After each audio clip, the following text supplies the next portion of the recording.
Hello everyone, আসসালামু আলাইকুম। সবাই কেমন আছেন? খুব ইজিলি ব্লাউজ কাট দেখতে চাইলে ভিডিও শেষ পর্যন্ত দেখবেন, টেনে না দেখে এমনি দেখলে বুঝতে পারবেন।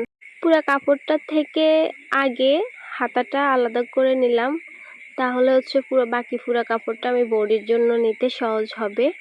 3/4 হাতার জন্য 18 ইঞ্চি লং আর হাতার মুখ যার যেমন মাপ অনুযায়ী কেটে নিলাম। আর এই বাকি কাপড়টা পুরোটাই আমি বডির জন্য নিয়ে নিলাম, যতটুকু আছে সবটা নিয়ে নিলাম। কাপড়টা আমি 4 ভাঁজ করে নিলাম, একটা একটু বড় রেখে আরেকটা একটু ছোট করে ভাঁজ করে নিলাম, 4 ভাঁজ করে।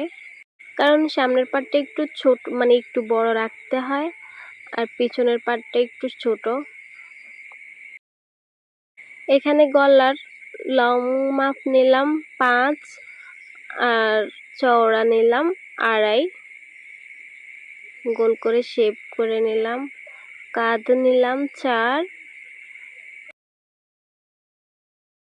হাতার বগলের জন্য লং নিলাম 6 নিয়ে দাগ কেটে নিলাম। তারপর এখন এখানে নিব বডির মাপ, যার যেমন সেই অনুযায়ী বডির মাপ 4 ভাগে 1 ভাগ নিব। 1 ইঞ্চি নিলাম বাড়তি রেখে দাগ সেলাইয়ের জন্য দাগ কেটে নিলাম পুরোটা।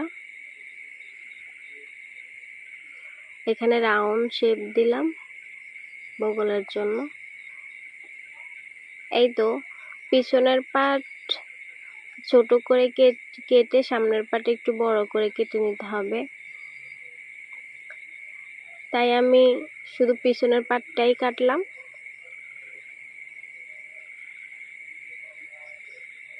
আর এটা হচ্ছে সামনের ফ্রন্ট সাইড। সামনের পাট একটু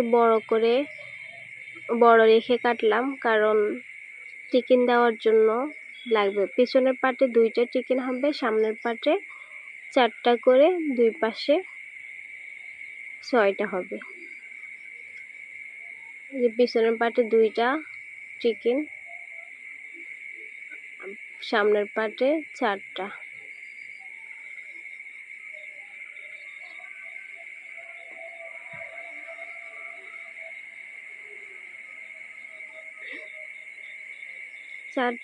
দিয়ে দিলাম।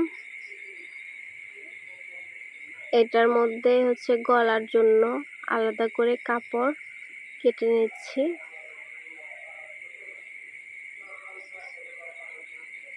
গলার পট্টির জন্য এটা কেটে নিলাম।